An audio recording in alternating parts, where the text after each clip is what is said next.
It's time to break it all down. The hidden mechanics of League of Legends.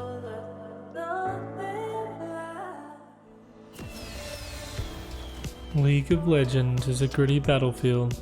A battlefield where you refine your skills by competing furiously for any kind of advantage. And occasionally you fight the enemy team as well.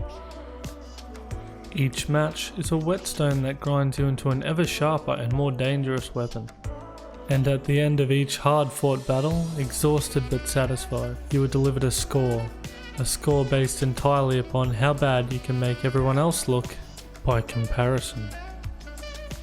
Nothing is sacred.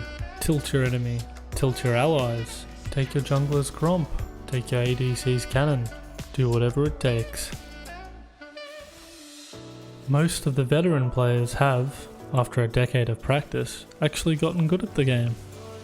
And what better way is there to express that absolute mastery of the game than to mentor people that didn't even know they needed the help? It is a tradition of sorts to choose who you want to mentor based on one of several factors. Did they make the first mistake of the game? Did they pick Yasuo? Did they invade? Are they playing a champion? Did they have less mastery points than the enemy? Are they the jungler? There are some edge cases, but you won't run into them often. If you are playing support, the best possible thing you could do for your team is to link the ADC a bunch of how-to guides. He'll thank you later, probably. If you happen to make the first mistake, then you've weakened your position as mentor. There's only one thing left to do. It's time to get your teammates killed. It's a good rule to remember. The more deaths your teammates have, the better you look in comparison.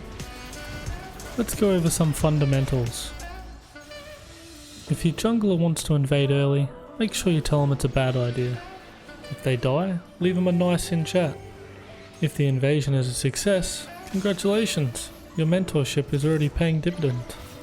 If you've noticed the players purchase an item recently, a comment about their item choice should spice things up.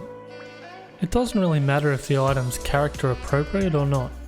Getting your apprentice to question their item choice, it might even spark a spirited discussion. Once you start closing in on the 15-minute mark, most of the weaker players will start thinking about escape. The next step is to gain a single ally. Once you've done this, you can hold both teams hostage. This can be used as a behaviour correcting method to ensure your teammates understand that playing badly will result in punishment. Negative reinforcement at its finest. This is usually about when things will start to reach a boiling point. So let's talk about the win conditions. There are a few ways to achieve victory at this point. If people threaten to mute you, if somebody rage quits, if somebody breaks down and goes apeshit in chat, if anyone on either team does anything reportable. In any case, the more tilted your target is by the end of the game, the more points you get.